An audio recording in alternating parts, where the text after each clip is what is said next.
GK Magesh दास YouTube channel पर 25 के views के सेलिब्रेशन के बाद राज्य दर्शन की सीरीज अपनी शुरू हो चुकी थी और उसमें लगभग 6 राज्यों में वीडियो अपलोड हो चुके थे। आज हम एक नए राज्य के साथ आपके सामने फिर से हैं हाजिर, आप सबकी सेवा में। Welcome to Assam. उत्तर पूर्वी भारत में स्थित आसाम 7 सिस्टर्स में शामिल है, जो 7 बहनों के नाम से जाना जाता है। जो क्षेत्र उसमें आसाम भी स्थित है और आसाम एकमात्र ऐसा राज्य है इन 7 राज्यों में कि जिसकी सीमा अन्य 6 राज्यों से लगती है।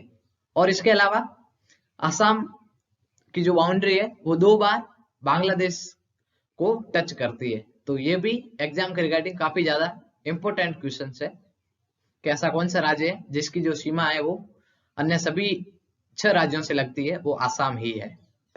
और इसकी राजधानी दिसपुर है। दिसपुर, यहाँ ये जो ब्लैक मैटिक हो रहा है ये दिसपुर राजधानी इसकी। फिर देखते हैं आसाम के ऐसे कौन कौन से महान व्यक्तित्व रहे हैं जिनका इस देश को आजादी दिलाने में, उसके बाद देश को सुव्यवस्थित ढंग से आगे बढ़ाने में अपना एक महत्वपूर्ण योगदान रहा है। उसमें सबसे पहले नाम आता है गोपीनाथ बारडोलाई का।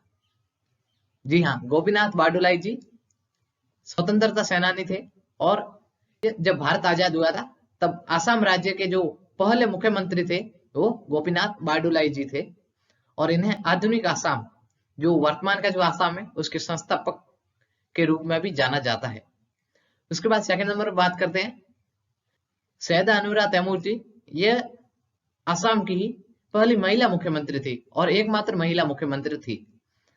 ये करंट में इनकी हाल ही में इनका देहावसान हो गया है, मृत्यु हो गई है, तो ये करंट के रिलेटेड भी क्वेश्चंस बन सकता है।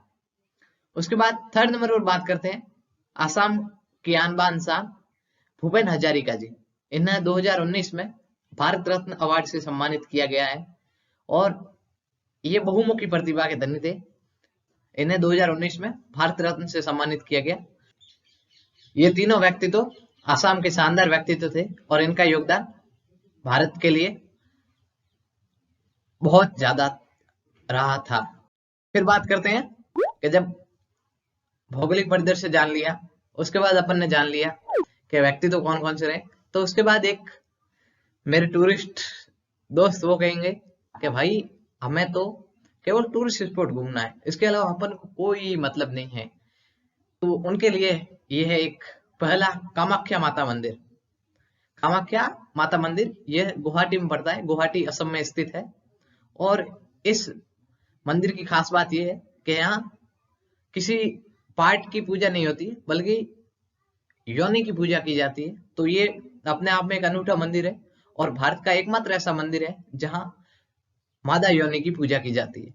इसके अलावा यहाँ एक मेला भरता है और ये मेला भी काफी ज्यादा प्रसिद्ध है क्योंकि एनटीपीसी रेलवे इनमें ये सीधा सीधा क्वेश्चन पूछा गया है कई बार कि अंबुबासी का मेला कहाँ भरता है, तो ये कामाख्या माता मंदिर आसाम में भरता है। इसके अलावा इसे पीठों का पीठ के रूप में भी जाना जाता है कामाख्या माता मंदिर को। और इसकी एक अलग ही कहानी है कि कहा जाता है कि यहाँ जो योनि से जल की धारा निरंतर बहती रहती है। तो ये पौराणिक कथाओं के माध्यम से हमें पता चलता है कि ये जो कामाख्या माता मंदिर है वो कितना शानदार है। फिर बात करते हैं सुकेश्वर मंदिर। यह भी असम में स्थित है और ये भगवान शिव के लिए प्रसिद्ध है और जो असम में सबसे ज्यादा देखा जाने वाला जो दर्शनीय स्थल है उसमें इसका भी नाम सम्मिलित है। फिर बात करते हैं कि आसाम के ऐसे कौन कौन से डांस हैं जो हमें याद रखने चाहिए। सबसे पहला नाम आता है क्षत्रिय नृत्य। क्षत्रिय नृत्य भारत के जो जितने भी क्लासिकल डांसेज हैं उनमें सबसे नवीनतम जो न्यूएस्ट डांस है क्लासिकल डांस, उसमें क्षत्रिय नृत्य का नाम आता है। इसके अलावा बिहू डांस, बिहू नृत्य, यह भी आसाम का लोक नृत्य है और यह फसल कटाई के समय इसका आयोजन किया जाता है बड़े लेवल के रूप में। उसके बाद है बगरुम्बा डांस, जैसा बगरुम्बा बोडोलैंड जो भूमि है आसाम में, जो न्यूज में ज्यादातर चर्चित रहती है, ट्रेंड में रहती है, वहां ये बगरुम्बा डांस किया जाता है। तो याद रखिए, क्षत्रिय नृत्य, बिहू डांस और बगरुम्बा डांस, ये तीनों फेमस डांस है आसाम के। फिर देखते हैं आसाम की हिस्ट्री क्या है। भाई अपनी हिस्ट्री तो बताओ। तो इनकी हिस्ट्री ये है कि ये सबसे पहले कामरूप साम्राज्य के रूप में इन्हें जाना जाता था आसाम को, और इस साम्राज्य में कई इनके प्रतापी राजा हुए, सूरवीर शासक हुए। और जो इस कामरूप साम्राज्य की जो राजधानी थी वो थी प्राग ज्योतिष, जो कि वर्तमान का जो गुवाहाटी स्थल है उसे ही प्राचीन काल में प्राग ज्योतिष के नाम से जाना जाता था। उसके बाद कामरूप साम्राज्य के पतन होने के बाद इसे अहोम वंश ने अपने कब्जे में ले लिया और तकरीबन 700 साल तक इसे अपने कब्जे में रखा। उसके बाद इस पर म्यांमार का अधिकार हो गया और अंत में ब्रिटेन यानी अंग्रेजों द्वारा इस पर अधिकार जमा दिया गया। तो ये कुछ आसाम की हिस्ट्री थी। और कामरूप साम्राज्य, इसके बारे में क्वेश्चंस एग्जाम में कई बार पूछा जाता है, तो इसे आप इंपोर्टेंट नोट कर लीजिए। Thank you so much. एक बार फिर आप सभी का हृदय की अटल गहराई से धन्यवाद कि आपने इतने कम समय में इतना ढेर सारा प्यार सपोर्ट दिखाया। 25K प्लस व्यूज अपन के इस YouTube चैनल पर संपन्न हो गए हैं और अपन जल्दी YouTube लाइव के माध्यम से मिलने वाले हैं।